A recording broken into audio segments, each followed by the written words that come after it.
processo de gravura basicamente é o seguinte: a gente tem uma matriz e tem uma cópia, ou cópias, certo? A produção, a matriz não é exposta, certo? Porque que vira a obra é a estampa, são as cópias. No momento que vocês forem executar cada um a sua gravura, já pensarem no possível resultado. Por que eu digo que é possível resultado? Tudo que nós estivemos fazendo aqui na matriz, principalmente para o iniciante, é um buraco negro. A gente não sabe o que vai acontecer enquanto não tira uma cópia. Com o especialista em gravura acontecem as mesmas surpresas. Às vezes nós temos surpresas muito agradáveis, a gente resolve a gravura rapidamente. E às vezes não, nós temos que sucessivos cópias, que são chamados estados, né? São as provas de estado, que também são numeradas, até chegar num resultado satisfatório. Aí também acontece, muitas vezes, um outro problema. Todos esses estágios da gravura estão registrados. E depois de um tempo nós vamos descobrir que nós poderíamos ter parado no meio, que a gravura já estava resolvida e naquela furor da técnica e tudo mais, o bolo passou do ponto, certo? Vamos começar pelo fim? Então eu vou imprimir uma gravura. Eu vou pedir para vocês que se ajeitem aqui em volta. Então, como é que eu começo? A tinta. Hoje em dia, as tintas para impressão são laváveis. Isso ajuda muito. No passado, tinta de impressão óleo. Continua sendo a base de óleo. Só que ainda são as alquídicas, né? Elas são laváveis. Isso é uma tinta importada, americana, já tem tintas brasileiras. Eu depois vou deixar para vocês o endereço de alguns fornecedores. Tá? Então, nós vamos ter essa vantagem, vocês vão se sujar, mas é só ir lá na pia, lavar a mão e sai tudo. Não precisa ficar preocupado. E também se pedir a vocês que usem luvas se quiserem. Então, o objetivo inicial aqui é fazer com que a tinta penetre no desenho. Tá? Então, existem várias maneiras de se fazer isso. A que eu uso é essa, tem uma espátulazinha de borracha, pode ser de papelão. Né? Passar em vários sentidos e fazer com que a tinta penetre no que foi gravado.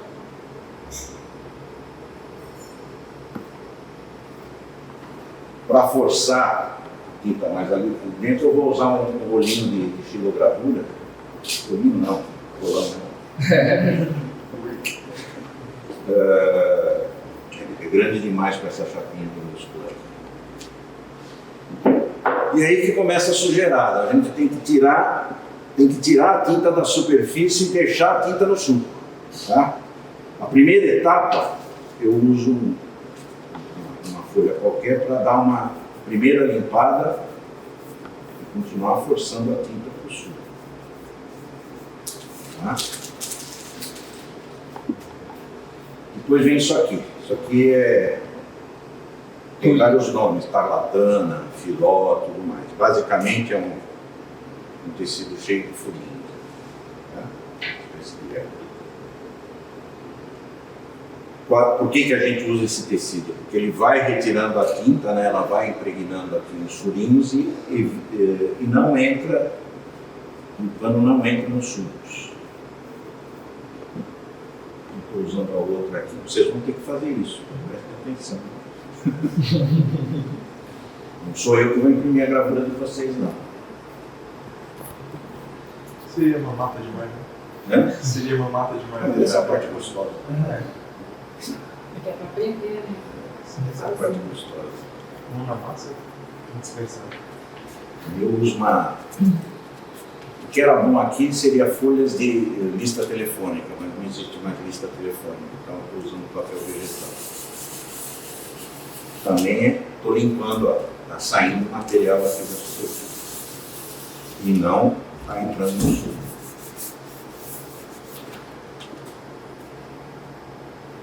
A chapinha, ela tem chanfros, né? Eu já chanfrei de vocês também, para quando o papel ela for impressa, o papel não rasgar. Então tem que limpar para trás e o chanfro. Essa chapa de alumínio.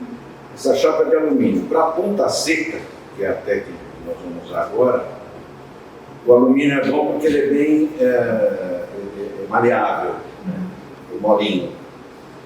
Mas o metal ideal para gravura em metal é o cobre. Cobre para todas as técnicas, os que usam aço, mas então sempre usa cobre. Mesmo porque quando a gente entra no processo da água forte e da água tinta, por exemplo, o alumínio ele não se dá bem com os ácidos que a gente costuma usar. Agora vem a parte legal. Isso aqui, esse pozinho, carbonato de cálcio, pó de giz.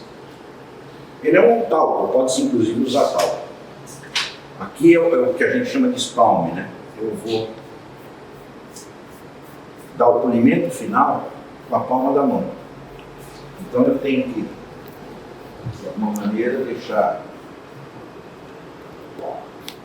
sem excessos, né? Isso na palma da mão. E dar o polimento aqui. Saindo.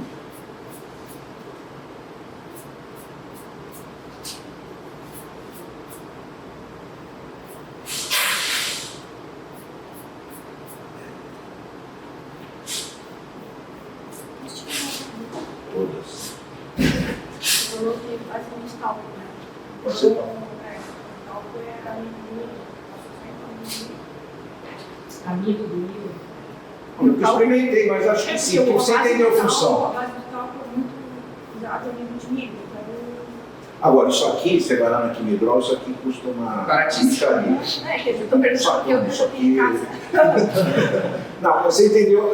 Sim, Fica claro a sim, função. A função é fazer só com que a mão escorrega aqui. Sim. Porque eu posso até fazer os palmes sem isso, mas ela vai começar a grudar na chapa. Não tem moda, É fazer com que a palma da mão deslize. O alumínio tem outra razão de eu não gostar muito, eu estou usando alumínio porque vai ser mais fácil para vocês. Eu normalmente não gosto de usar alumínio. Ele não fica com a superfície, por mais polido que esteja, ele não fica totalmente polido. Ele tem uma viscosidade.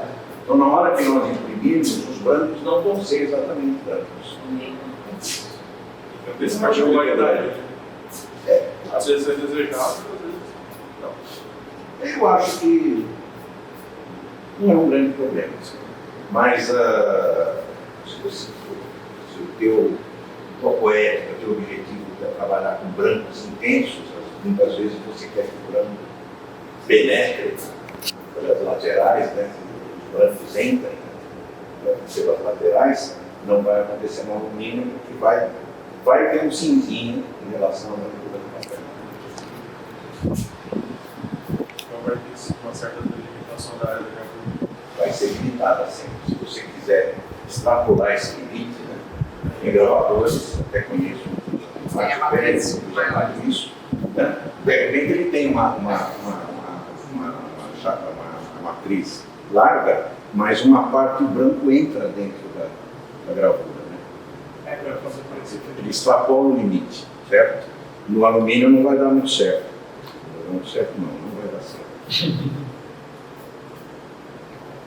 Está suficientemente polido. Aí novamente, por causa do branco, aquela história, a gente limpa o cantinho. Né?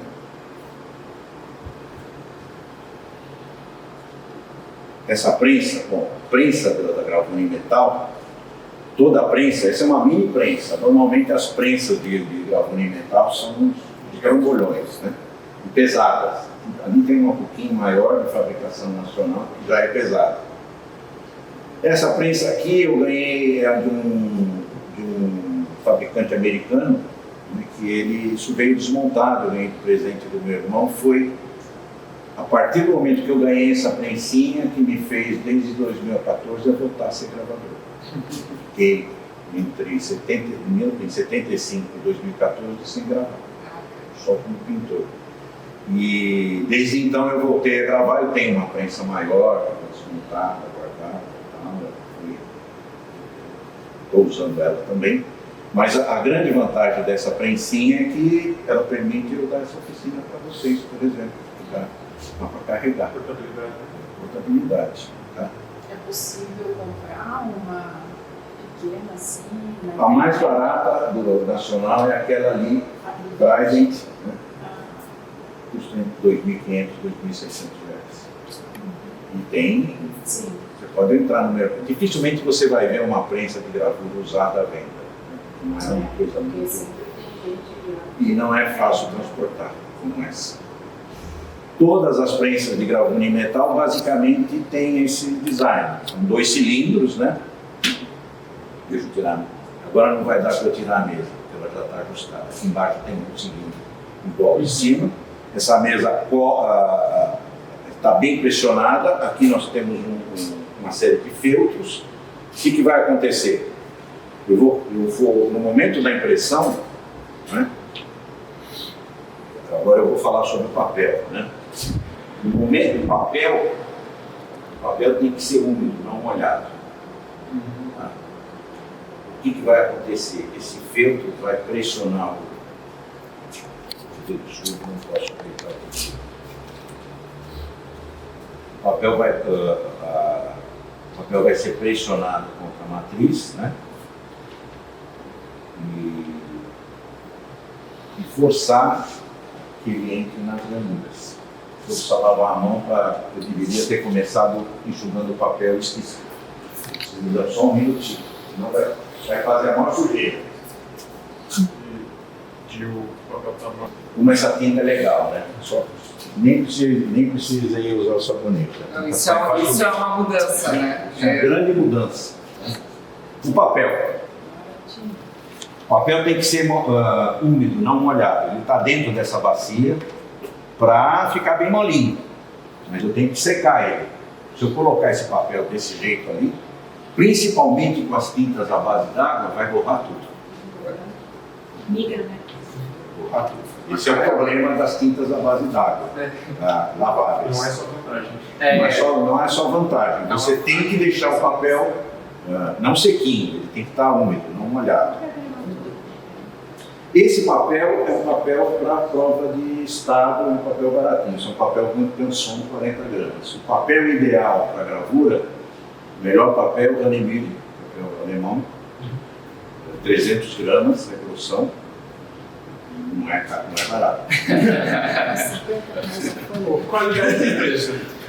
Isso é uma filosofia que a gente precisa. É mais barato, você pensa no metal, acho que é mais barato o metal do que os papéis. Mas é também um trabalho, né? Então... O que eu uso para secar? Isso aqui é uma dica, eu vou dar depois uma dica aqui de um livro onde estão todas as fórmulas, estão 3 manuais e 2 depoimentos de grandes impressores. A gente tem que enxugar o papel, pode usar toalha, o que for. Uma dica do irmão do Marcelo Grazi, um dos grandes gravadores brasileiros, é enxugar com jornal velho. Porque jornal velho, a tinta não vai passar para o papel. Então, eu estou dando aqui finalmente com papel toalha para deixar bem sequinho. O que eu costumo fazer, e vou tentar ajudar vocês nessa parte, à medida que eu vou secando os papéis, eu deixo dentro de uma pastinha de plástico para manter a umidade. Tá? Vamos lá, essa é a parte mais gostosa. Tem a marcação, vamos chegar aqui, vamos ver. Eu já fiz uma marcação para a chapa, vocês vão receber toda, e também para o tamanho do papel. Tá? A gente usa um outro papelzinho aqui para... Muitas vezes a tinta vaza para o papel e passa para o feltro. E aí a parte mais gostosa. Minha neta gosta de fazer essa parte. A parte mais táctil. Tem que ir bem devagarzinho. Bem devagarzinho. Pra fora, tá assim. Pra fora, pra fora. Tá comprando. Vou tirar o...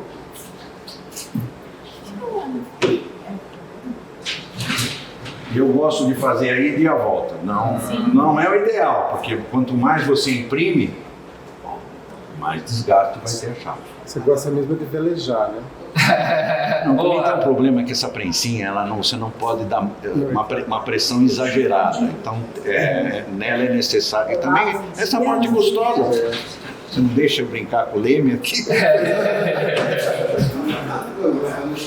Bom, agora vem A magia. as surpresas agradáveis ou desagradáveis. Eu teria que levantar ela devagarzinho, mas ela grudou na proteção. Está aqui. Olha que legal. Essa é uma prova feita, porque já foi feita a tiragem dessa gravura. Tá? Então, eu não posso fazer nada com essa prova, além de jogar ela fora. Aqui eu tenho uma prova, um papel correto, certo? E a convenção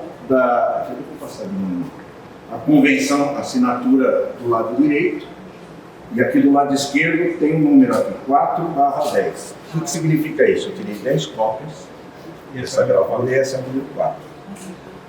A numeração da gravura, se é 1, se é 4 ou 5, isso é mais ou menos irrelevante, tá?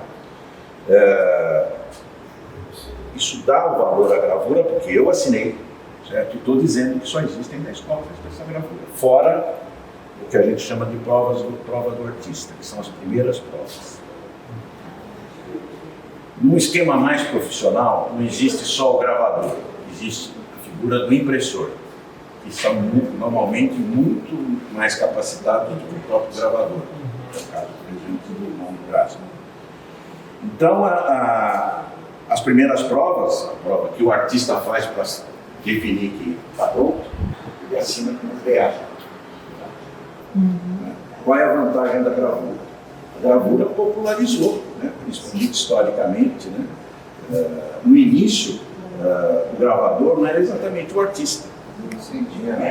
Não existiam os recursos que nós temos hoje de se ver no vídeo, nos livros e tudo mais. Então tinha o gravador era um profissional que copiava a obra do grande mestre, né?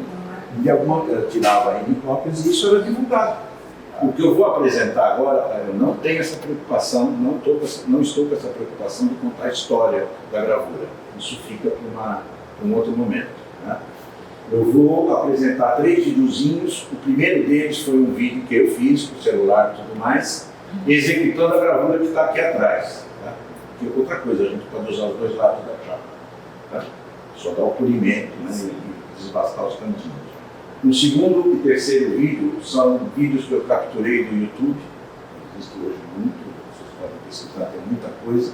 Mas são 2 vídeos, um que apresenta uma artista portuguesa, que de uma maneira breve mostra a técnica da água forte e da água tinta, que já são os processos indiretos, onde a existência de ácidos, sais e tudo mais. E um terceiro, que é a coisa assim mais doida, que é a chamada maneira negra. Vamos entender aqui, porque é um processo também direto. Tá? Vamos lá. O Berceau, que essa é uma ferramenta mais cara utilizada em gravura, é caro para chuchu. Ele basicamente é uma chapa de aço e aqui tem inúmeros sulcos, né? O que faz com que aqui na ponta existam inúmeros pontinhos, pontas de aço. Então, eu vou demonstrar ali, a gente faz um movimento sobre a chapa, por isso que chama Berceau, o movimento do berço, né? E isso vai gravar os pontinhos. O brunidor, que é uma maneira de você, às vezes, até consertar ou eliminar a altura do que foi gravado, você alisa a chapa, e o raspador com a mesma função. Agora começa o vídeo. E agora eu estou... Todo o processo, eu estou chanfrando, algo que vocês não vão precisar fazer, eu estou chanfrando a chapa. pela razão que vocês viram ali, para não machucar o papel. Depois tem o processo do polimento. Isso é feito com uma lixa d'água, né, bem fininha, 1000, 1200. O vídeo está acelerado, porque a gente fica passando essa lixa um montão. E agora um polidor de metais, tá?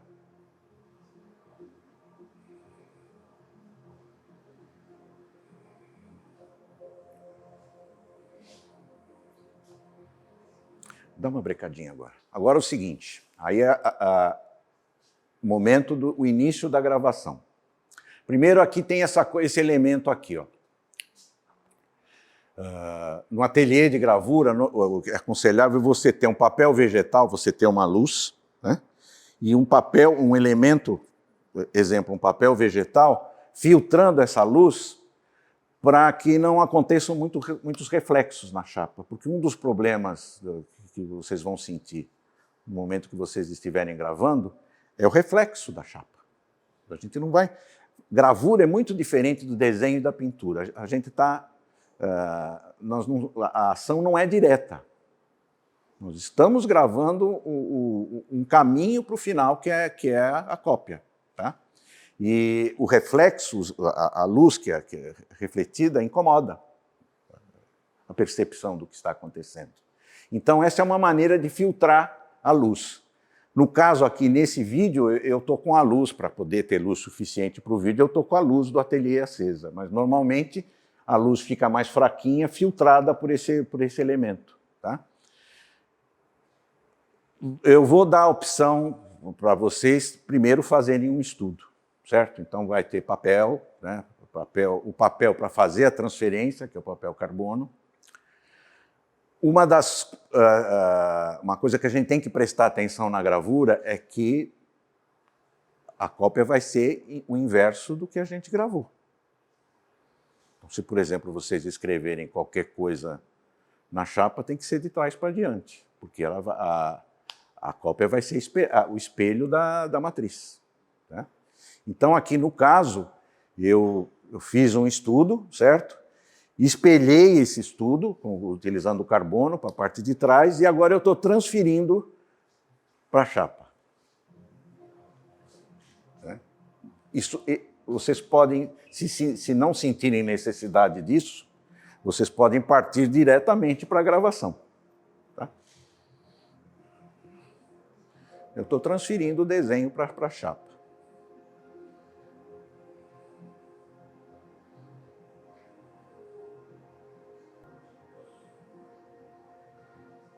Já estou terminando. Como eu disse para vocês, é bem arroz com feijão, bem o que nós vamos fazer hoje. Está lá o desenho do galinho. Esse galinho de fato existe, eu moro em São Paulo. A gente começou a escutar toda manhã um galo cantando e descobrimos que tem uma senhora num prédio de apartamento que tem um galinho dentro do apartamento. E leva o galinho para passear todo dia.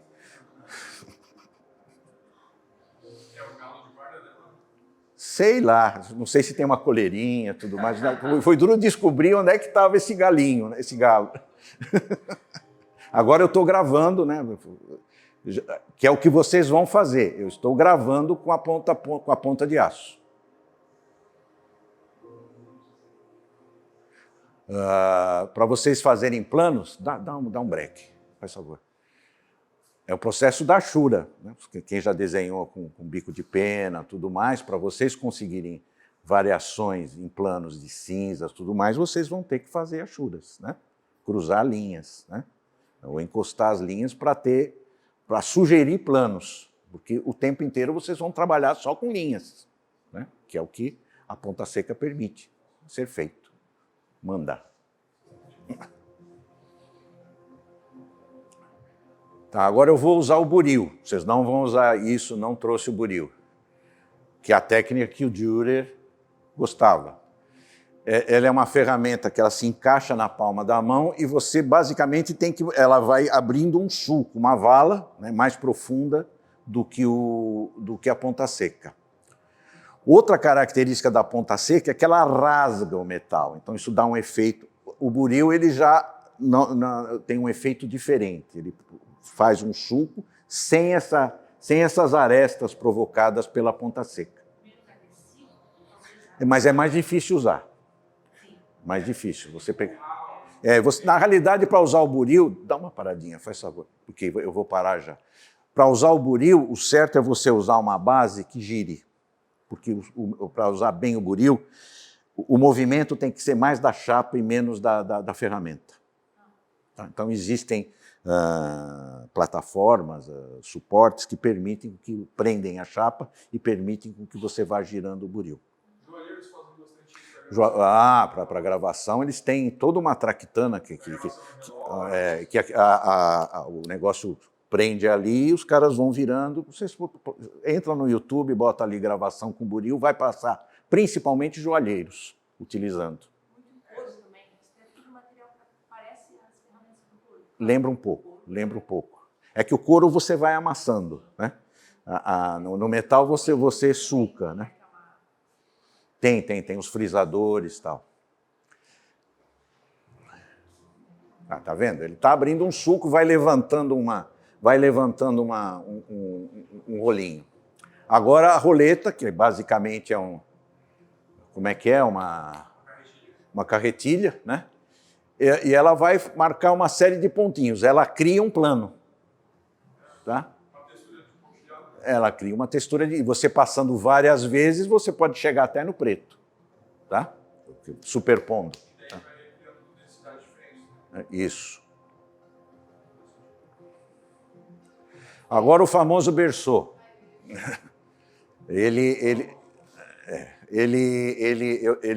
Olhem só o movimento. Nessa gravura, a gravura até ficou um pouco pesada, porque eu usei todas as ferramentas, e não é o ideal, porque a gravura ficou até meio escura, vocês vão ver a cópia. Para fazer a maneira negra, eu vou mostrar um vídeo de um artista fazendo uma maneira negra, você tem que ficar mexendo esse troço em todos os sentidos, em toda a chapa, em todos os sentidos, inúmeras vezes, até a chapa ficar toda pontilhada, de maneira que se você tira uma cópia, ela fica um preto total, inclusive muito bonito, porque ele fica um preto aveludado. Esse é o bacana da maneira negra. Aí eu estou usando com um efeito na ponta seca, só um efeito. No caso da maneira negra, aqui, agora são as ferramentas que permitem com que eu alise novamente aquilo que foi gravado pelo berceau, ou pela própria ponta seca e tudo mais. Eu estou raspando, aí ia ficar todo preto o pezinho do galinho, eu estou raspando para ele voltar a ter uma tonalidade intermediária, um cinza. Isso é um raspador, é uma ferramenta que tem 3 arestas bem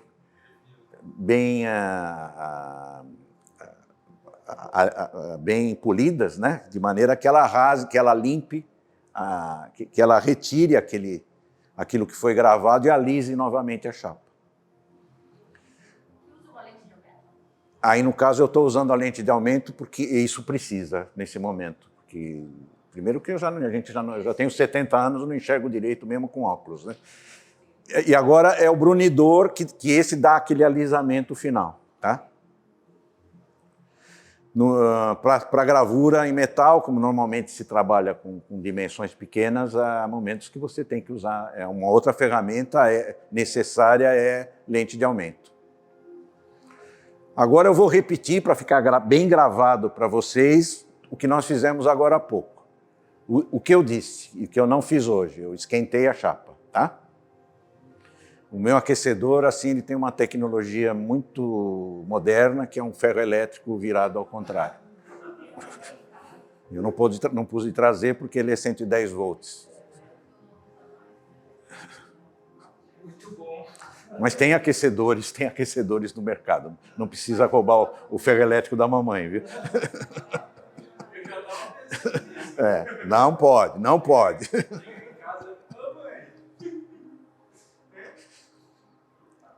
Agora eu estou entintando, né?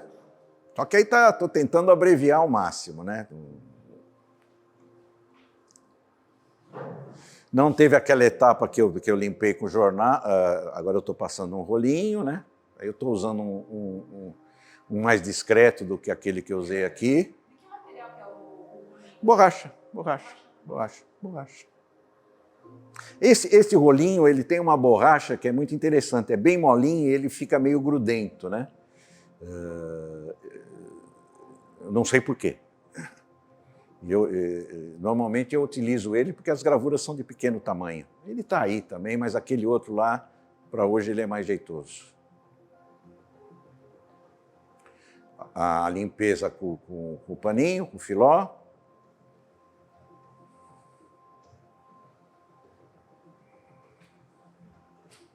Senhor, uma dúvida. Se o suco ele for muito intenso, não corre o risco de limpar demais e acabar... Esse é o perigo. E o que vai acontecer no processo de impressão? As provas nunca são exatamente iguais. Principalmente o buril. O buril é um inferno. Você tem que calcar a tinta e a prensa tem que estar muito bem apertada. Porque, de repente, dá um risco branco.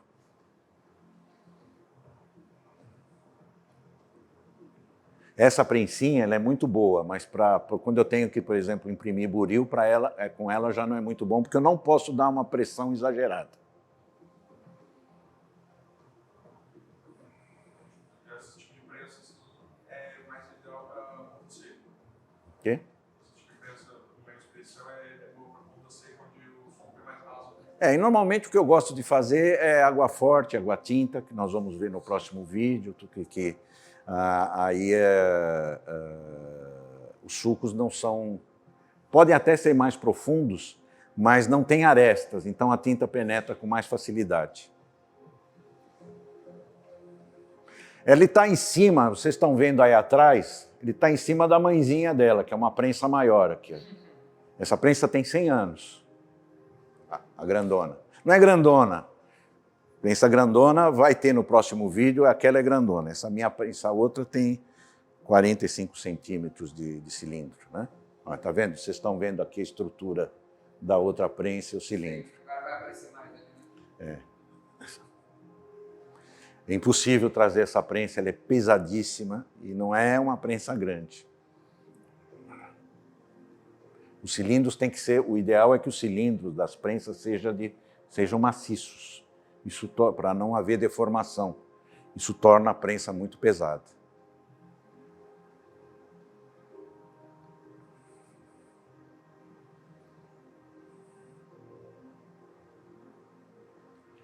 Tá, como eu disse, tá aí o galinho. Eu não considero uma gravura, eu não gosto, nem gostei muito dessa gravura. Dá uma pausa, por favor.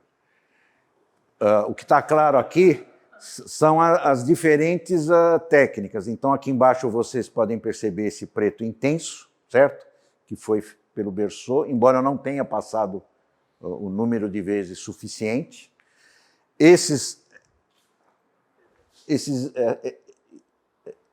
Essa sugestão aqui dos pés foi quando que isso aqui ficou tudo preto. Então, no momento que eu vim com o raspador e com o brunidor, eu recuperei a luz. Tá? Eu alisei a chapa. Tá? E nas outras partes aqui da chapa, tem uma parte aqui que tem um cinza aqui meio, que é da roulette, né? E tem uns pretos aí mais intensos que são, depois a gente olhando a chapinha eu mostro para vocês, que é a intervenção do buril. A gente vai partir agora para um outro vídeo mostrando a técnica da água forte. Até aqui, alguém quer perguntar alguma coisa? Podemos continuar? Podemos continuar? Isso é o que vocês vão fazer hoje. Manda lá. Agora, a mesma coisa. Essa artista ela vai começar a preparar a chapa. Eu acredito que ela esteja usando alumínio. Até vou explicar por que eu acho que é alumínio. Que poderia ser zinco, que tem mais ou menos a mesma cor e tudo mais, que também é muito bom para gravura. Zinco. É molinho também. Eu gosto, como eu disse, acho que o ideal para gravura é o cobre. Ela está usando uma opção, que aí dá um polimento melhor para a chapa, ela está usando uma politriz. Né? A capacidade também é maior, né? A gente teria que... você pode usar, tem N ferramentas possíveis de serem utilizadas. Como eu disse, agora dá uma brecada, faz favor. Verniz. Quando a gente pensa em verniz, a gente pensa naquele verniz de móveis e tudo mais. Quando a gente fala em verniz na gravura, é basicamente um material composto de betume, cera, terebentina, tal, para diluir esse material. Qual é a função do verniz? Ele vai proteger toda a chapa, né? Pode soltar, ela vai cobrir a chapa com verniz, né? Vai secar esse verniz. Não precisa tudo isso, o verniz seca rapidinho, tá? É que ela está com pressa. Agora ela vai fazer a mesma coisa ali e tal. Eu peço que vocês desconsiderem tanto o meu desenho quanto o dela. Eu não sei se eu não gosto muito do desenho dela, tá? Vocês podem gostar. Ela está transferindo o desenho para a chapa. Igualzinho ao meu vídeo ali.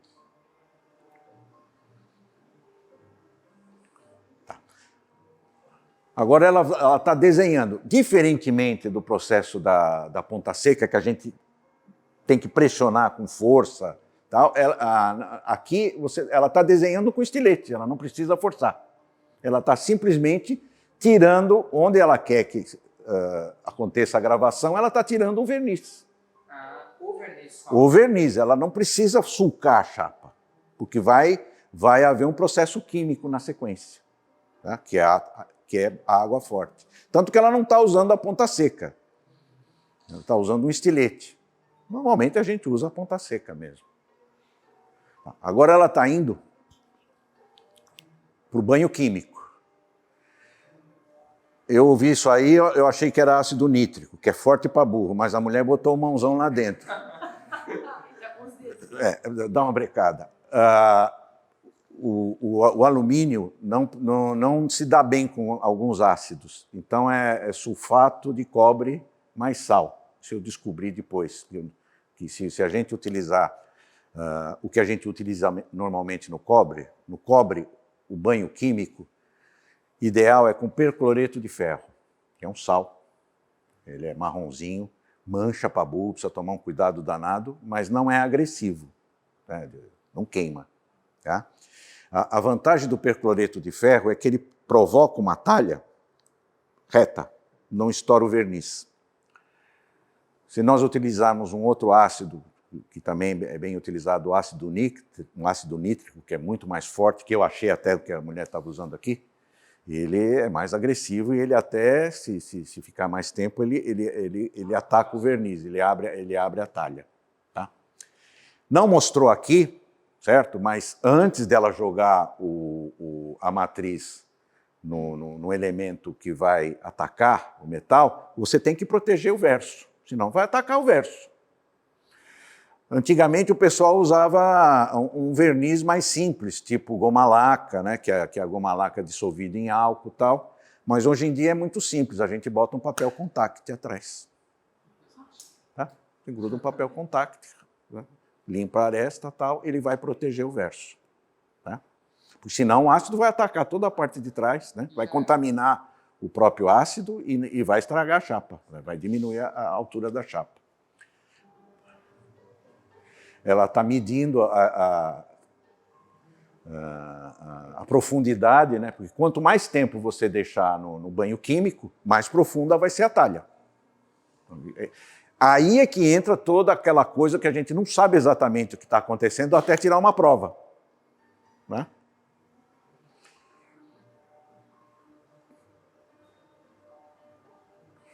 Então, essa basicamente é a técnica da água forte, que é a gravação das linhas.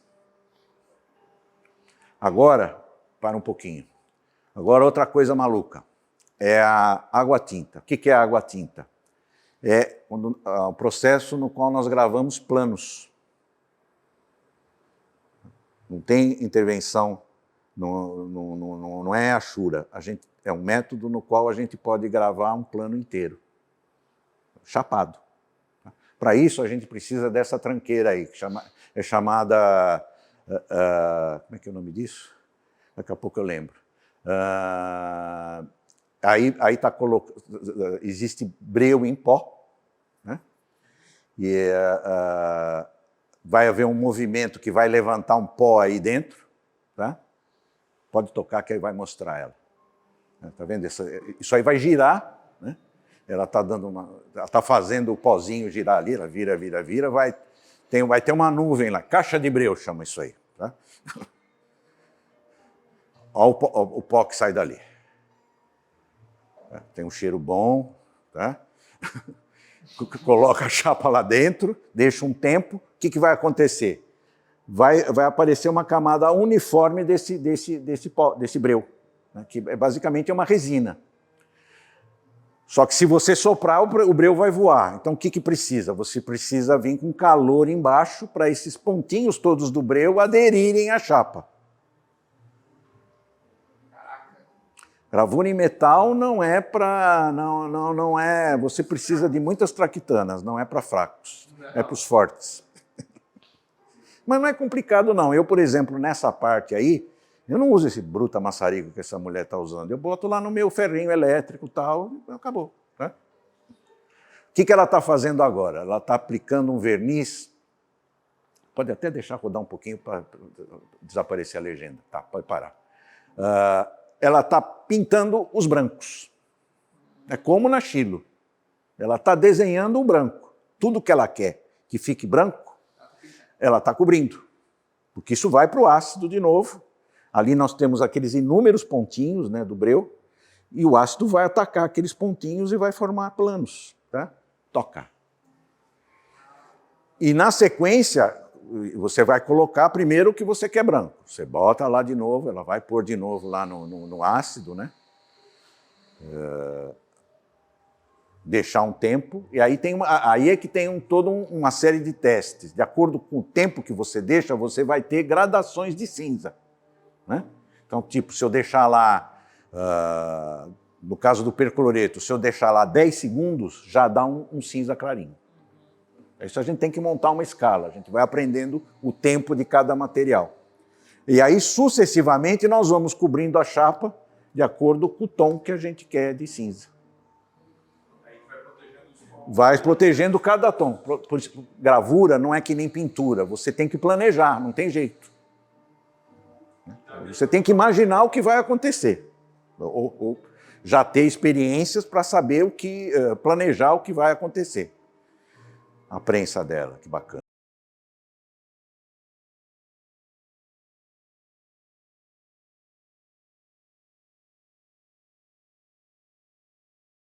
É uma chapa para cada cor, uma matriz para cada cor. Tá? Exatamente, o offset veio da litogravura.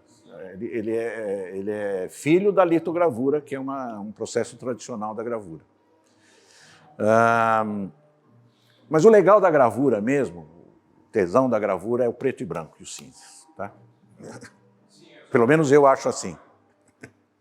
Lidar é como na fotografia, o preto e branco, né, o seu. É você aprender a usar a luz, né?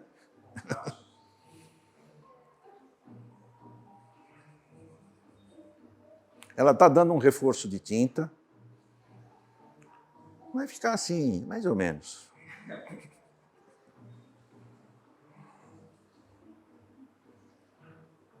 Essa prensa que a gente gostaria de ter aqui na 33 para dar essa oficina, né? Viu como é que tem que ser? Essa aí. Nós vamos fazer uma prensa. Estava para chegar essa prensa, mas não chegou dentro da oficina. Agora ela está colocando papel, né? Ali eu fui lavar a mão, né? Mas aí você tem umas pinças dali. Eu tenho ali, vocês vão usar isso, não precisa lavar a mão. Ai, que gostoso, essa manivela aí, que legal.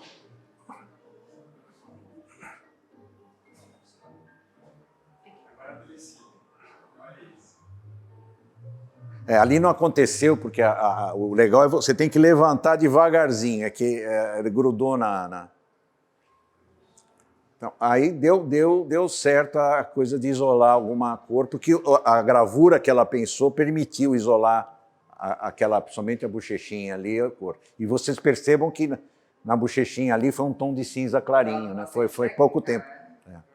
Agora ela está examinando aquilo que tem na gravura. Você tem que escolher, inclusive, aqui, por exemplo, deu um problema na prova, vazou tinta embaixo, estragou. Tá? Agora depois você tem que limpar tudo. Acabou. Não, deixa aparecer os créditos aí. É uma gravadora portuguesa. Portuguesa. Eu não sei, eu achei... Vocês vão entrar, se vocês entrarem no YouTube, dá uma pausa, não deixa entrar o terceiro. Esse é o primeiro. Se vocês entrarem no YouTube e colocar lá etching, printing, vai aparecer um monte de videozinhos legais, né? Os resultados normalmente são duvidosos, mas é interessante ver a técnica, tá? Agora entra o terceiro, que é o processo da maneira negra. Eu pulei toda aquela parte da preparação, uma chapa de cobre, ele está usando o Berceau, tá? Nesse caso, ele está usando, inclusive, uma traquitana que faz com que ele não tenha que fazer muita força. Ele tem aqui uma traquitana que permite que ele não tenha um peso, né? E permite um controle melhor. Ele não está usando o cabo. Tá? Isso ajudaria. Eu não tenho isso aí, também não. Já fiz alguma. Eu gosto da técnica de maneira negra. E você tem que passar isso em todos os sentidos inúmeras vezes. Tem que ficar todo marcado. Olha ali, tá vendo como tá todo pontilhado? Essa fiz de propósito, eu deixei o arrepio. Ele está refazendo o chanfro com uma ferramenta. Eu deixei alto de propósito, tá? Para vocês perceberem como fica a chapa. E ele está alisando a borda para recuperar o branco na borda. Olha só como fica a textura. Dá uma paradinha, faz favor. Aqui a textura, como fica. Tá vendo? Já foi, agora manda.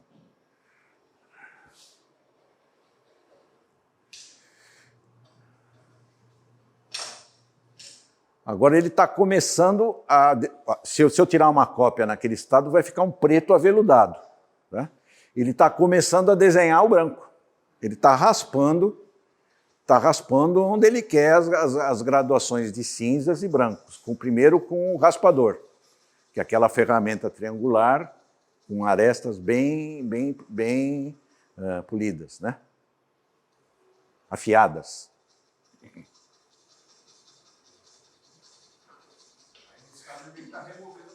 Ele está desenhando o branco. Está desenhando o branco, ele está removendo a textura. Agora ele está com o brunidor, que aí você alisa, né? Primeiro você passa o raspador e vocês percebam que ele está provocando uma gradação ali, do bem clarinho, né? A maneira negra permite isso. Eu abreviei bem todo o processo de impressão tal, porque é a mesma coisa, tá? E ele está imprimindo uma outra gravura, não é aquela que ele estava fazendo. E ele gosta de ópera.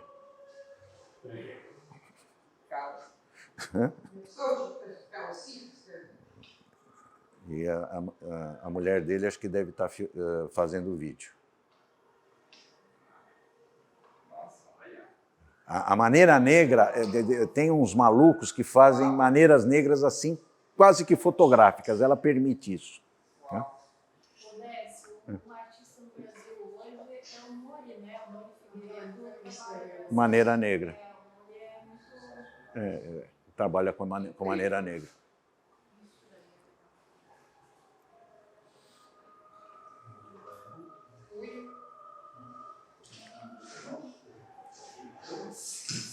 Aí eu estou deixando correr até o fim para identificar, né, afinal de contas, tem algumas coisas que ele fez aí abstratas, outras são figurativas. Né? Aí eu acredito que ele não tenha gravado a chapa inteira, ele tenha deixado algumas áreas em branco, que ele não tenha passado o Berceau na área inteira, porque é muito difícil chegar nesse branco usando o raspador e o brunidor. Tanto é que aqui você percebe que ele não passou o Berceau em toda a área de uma maneira uniforme. Tá? Pode-se fazer assim também.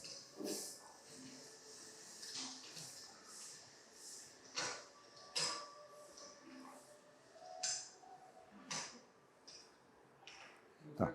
Então agora nós estamos terminando. Agora tem uma apresentação breve. Existem determinados momentos, ou no caso da água forte e da água tinta, que ao final de cada processo, que é o exemplo que eu vou dar agora, muda para o primeiro aqui, que é uma gravura minha, tá?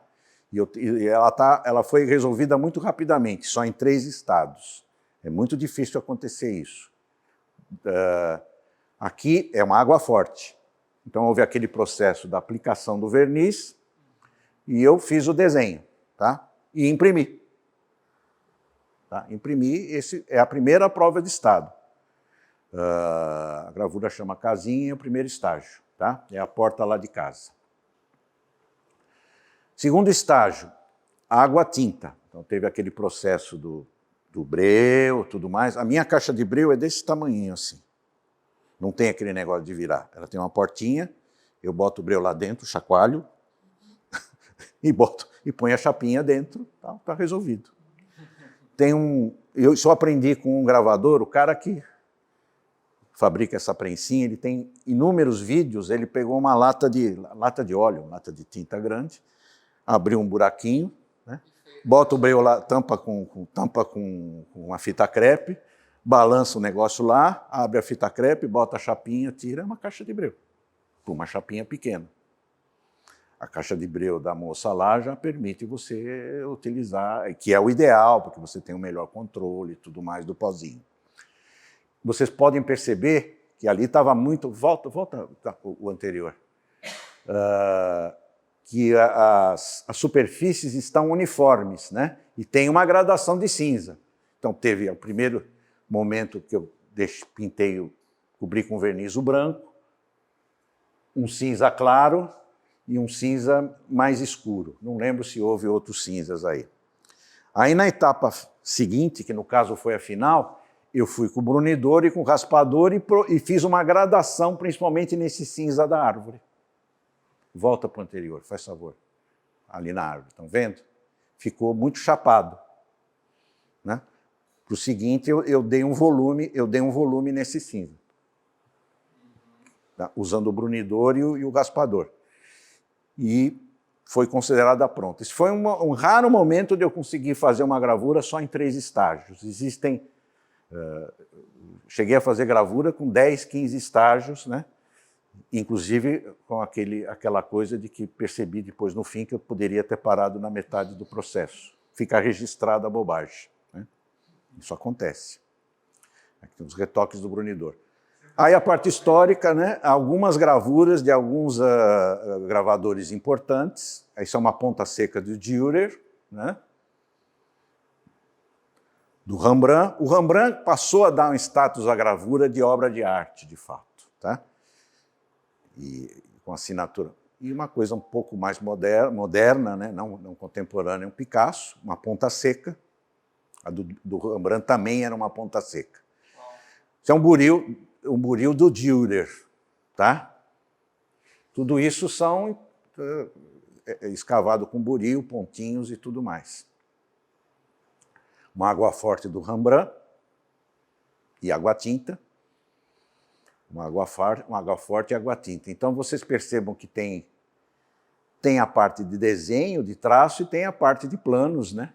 O Rembrandt é um mestre da luz, né? Não, a luz do Rembrandt é uma coisa incrível, parece que ela brota do indivíduo. Parece que, no caso aqui, né, parece que brota a luz dele, ele cria esse efeito, né?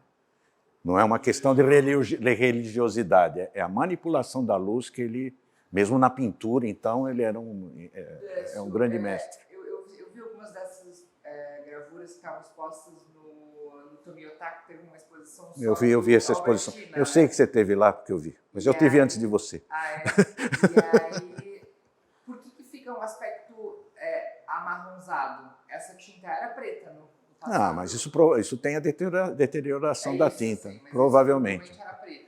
Porque tem a ação do tempo, né? É muito complicado você A manter. estabilidade da tinta, né? Pode ser que a tinta tenha elementos ferrosos.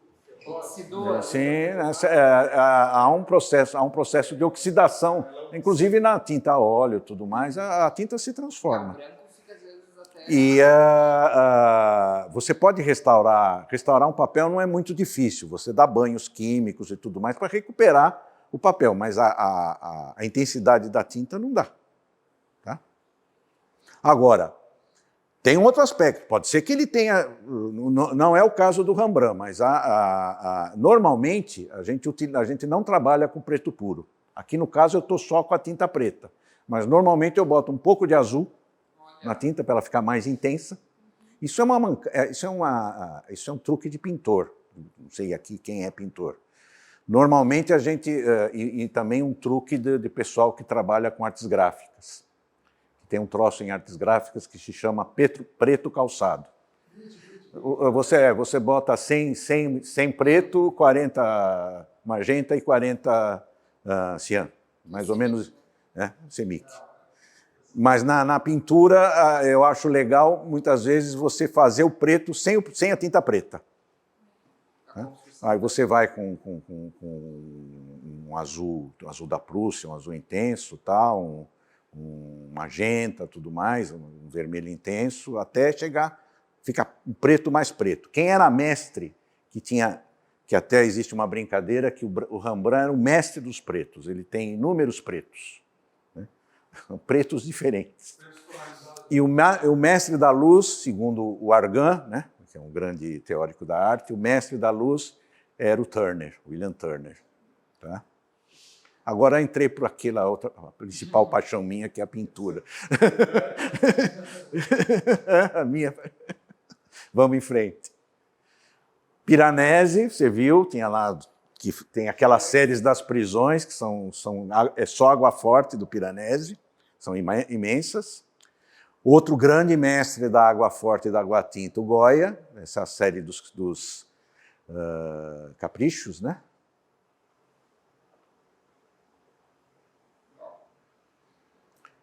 O Marcelo Grasman, uma água forte e uma água tinta, um gravador brasileiro, o Iberê, água forte. Aí, quando a gente fala água forte e água tinta, não é só água forte e água tinta. Eu acabei de demonstrar naquele momento que eu mostrei os estágios. No refinamento da gravura, você utiliza, às vezes você volta com a ponta seca, muitas vezes você tem que voltar todo o processo da água à tinta de novo, da água forte. Gravura é uma sequência de processos, e sempre tirando uma prova para ver o que está acontecendo. O tempo inteiro tirando provas. Isso é uma maneira negra, é um artista que essa gravura está lá no MAC de São Paulo, e não dá para... O bacana na maneira negra, não tem jeito de a gente sentir a maneira negra numa reprodução, ou num livro, ou aqui. Ela fica um preto aveludado, tem volume o preto. Só ao vivo a gente sente a força da maneira negra. Aí tem um lance de cor também no fundo, e acabou. Muito bem. O que vocês vão fazer é aquele meu primeiro videozinho. Eu vou dar para vocês a chapinha de alumínio, a ponta seca, papel para fazerem estudos, lápis, papel carbono. Até um tempo atrás eu não tinha certeza se ainda existia papel carbono. Usa trabalhar. Paga fácil. Não, vocês sabem muito mais de papel. Já tem um que vai dar aula de história da gravura, vocês vão dar uma aula sobre papel carbono. Você mostrou os 3 estados a partir de uma fotografia ou não? Não, isso aqui é minha casa, pô. Normalmente eu pinto paisagens, né? Vamos falar do meu processo, vou falar um pouquinho, vocês permitem, né? Eu sou principal, de uns 20 anos para cá, a minha referência, meu tema principal são paisagens. Mas eu não faço que nem os impressionistas de botar um cavalete ali. Eu moro em São Paulo, próximo no Ipiranga, então ali tem acho que se vocês conhecem o Museu de Ipiranga, atrás tem um bosque belíssimo, né? E eu tenho muita aqui, e outra referência muito forte é aqui, na casa dos meus pais, eu já morei aqui e tal, estou aqui sempre. No fundo tem um pedaço desses morros aqui de Joinville, da Mata Atlântica. Mas eu não vou com o cavalete ali e tal, ou com o papelzinho. Eu tiro fotografias, né, foto digital.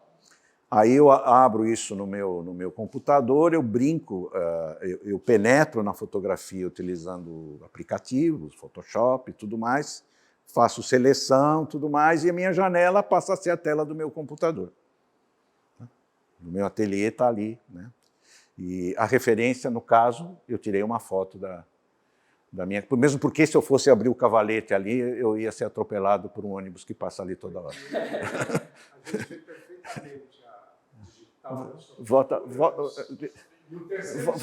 Volta ali, já que nós estamos falando, faz favor. Porque no segundo não é ainda, a gente não vê a tua... Não, eu estou... E aí no terceiro é incrível. Aí é o meu universo, né? Aí eu moro num sobradinho.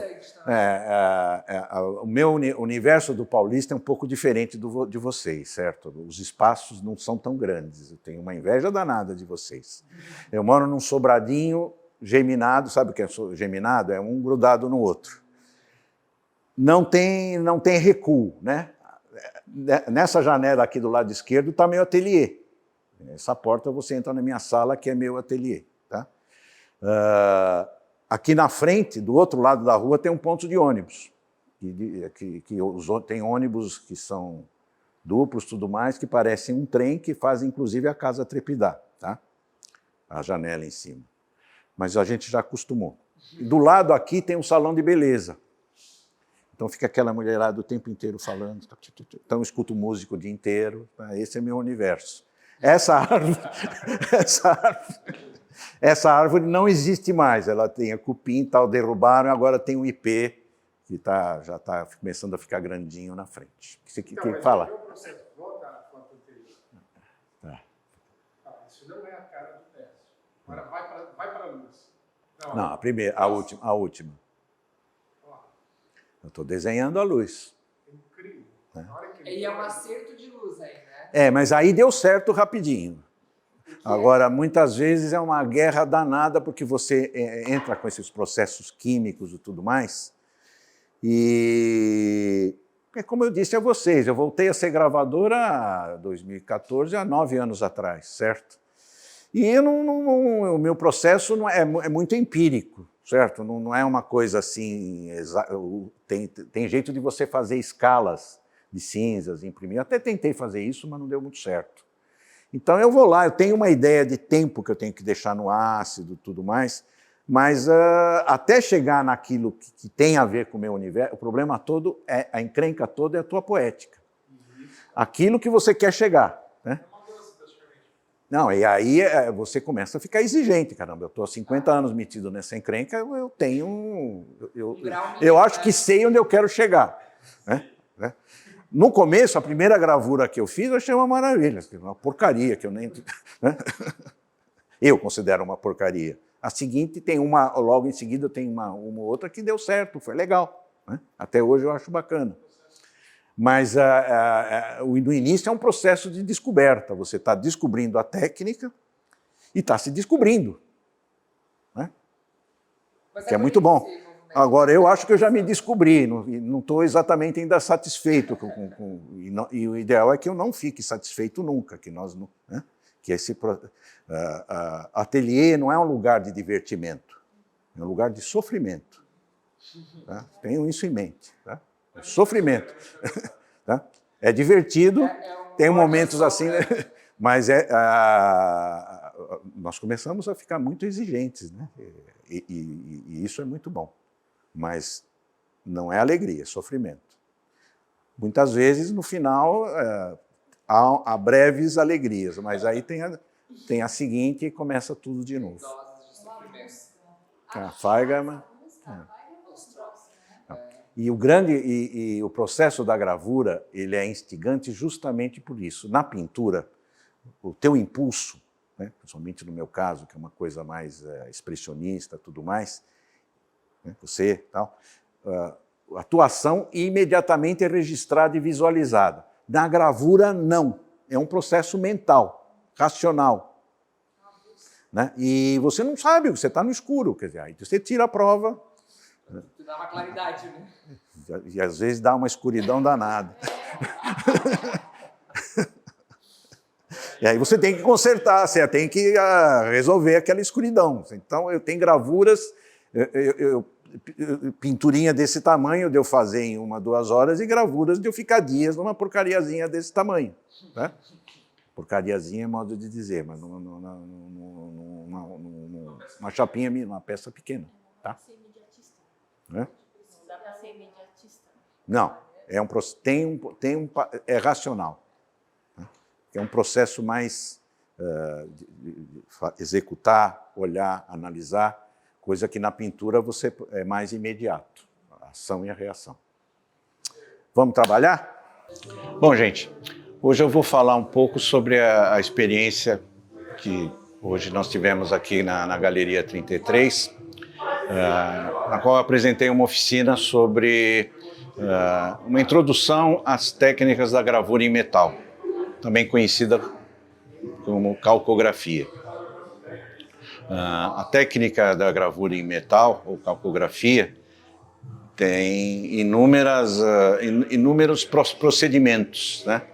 O procedimento que nós adotamos hoje é o básico, inicial, que é a chamada ponta seca, na qual a matriz de metal, pode ser de cobre, o alumínio, como no caso aqui, são feitas incisões com uma ponta de aço, desenhamos com uma ponta de aço, e na sequência é tirada uma prova. Né? O processo da prova é muito diferente do processo tradicional da xilogravura, na qual a tinta fica na superfície e tudo que se escava são os brancos. No metal é o inverso.